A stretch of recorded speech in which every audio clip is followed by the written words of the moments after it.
Okay. I have a presentation. Thank you. Thank you for giving me the opportunity to speak, Mayor and council members. Today I'll be arguing for a principled approach to Code Next. Today I'm joined by my daughters, Whitney and Charlotte, as well as my father-in-law, Doug. I'm here to press the point that we need a Code Next that focuses on the next generation, new people, immigrants, and refugees. When you are considering amendments, ask yourself this question each time. Is this towards making an Austin for everyone? Nothing is quite as un-Austin and un-Texan as to be unwelcoming to new people. Yet some Austinites argue that outsiders are destroying our city. It has even become a mantra for them. But what makes someone an Austinite and gives them the right to be here? Being born here, being here for 10 years longer? While Austin does have growing pains, we also have the tools to deal with them. And that does not mean pulling up the ladder on new people. I'm a fifth-generation Austinite, born less than 8 miles from where I now live and less than a mile from where I work. My family has lived all around Austin, from Holly to Cherrywood, Crestview to Lakeway, South Austin to Dripping Springs. I am also a descendant of immigrants. However, my wife was born in Alaska. She's not born from Austin, but I would consider her an Austinite. The housing crisis continues to grow every year, not because of outsiders, but precisely because prior generations have attempted to stop growth. The people arguing against houses and jobs mostly already have a house and a job. When people talk about neighborhood character, it's not a neighborhood without people. ORA supports more market rate and a $300 million affordable housing bond. We desperately need both. Speaking of Mr. Rogers, look at the neighborhood he highlights. A walkable neighborhood with varying housing types, mixed uses, and transit. If we want a diversity of people in our neighborhoods, we need a diversity of housing types and transit to support that increased density. So that brings me back. Code Next should be planning for the future.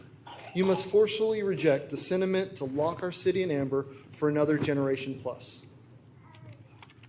Raise your hand if you've lived somewhere that wasn't single-family housing. Has anybody here lived in something that wasn't single-family housing? When I was born, my parents lived in a mobile home at 4 Points. I've also lived in subsidized housing growing up. A 1940s Lake Travis cabin built and expanded by my grandfather that's now a block outside of Lakeway city limits. I've lived in college dorms and a shared house, army barracks, tents, and spent many nights without shelter, apartments on Mopac, and now a single-family house in Northwest Hills. So housing is not incompatible with other housing. My next request is to firmly direct staff and the consultants to erase parking requirements for all alcohol-related businesses. It's quite spectacular that in this day and age in which the city is starting to look to Vision Zero, that planning staff still hasn't taken the obvious steps towards getting rid of parking for our businesses that have alcohol-related activities. If we force microbrews and pubs to be in industrial zones or to have lots of parking, it's difficult for people to bike or walk to these places. Don't limit tasting room size and get rid of parking requirements. This is my bike ride on the right last night. Due to insufficient bike connectivity, I was forced to ride down Burnett Road to cross 183. Allow microbrews, pubs, and other amenities in more places all over the city. That's what makes neighborhoods more vibrant, is being able to walk to these different kinds of amenities. Now let's talk daycare. I have 2 kids under the age of 5. Childcare in Austin is very expensive. We pay over $1,500 a month for childcare. Ask yourself this: are schools incompatible with single-family housing? No. Then why would daycares be any more restricted than schools? It appears that version 3 has allowed daycares in more zoning categories. That's a step in the right direction, but it's still insufficient. As housing costs mount, a lack of available daycares increases price and leads to longer commutes. Daycares, like schools of all sizes, should be allowed by right in all Austin, not just small, not just large, and not just commercial, all size daycares. Large and commercial daycares should not require conditional use permits. We don't require that of schools. You should not require that of daycares. Daycares, like breweries, should also not have parking requirements. The majority of people at daycares don't even drive. And if more daycares are located inside a neighborhood, more of the parents will be able to walk and bike there. Take an affirmative step towards addressing child care costs. Allow daycares of all sizes by right and discard parking requirements. Austin is a growing city, but we're losing families. AISD is suffering system-wide falling enrollment. The median age of the city is increasing. Families are being priced out of AISD.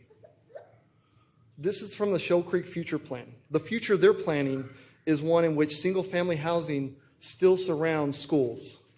Pillow Elementary, Burnett Middle School, Lanier Junior High, and then Anderson High School just across Mopac, yet the future plan for immediately surrounding the school is single-family only. That's simply ridiculous.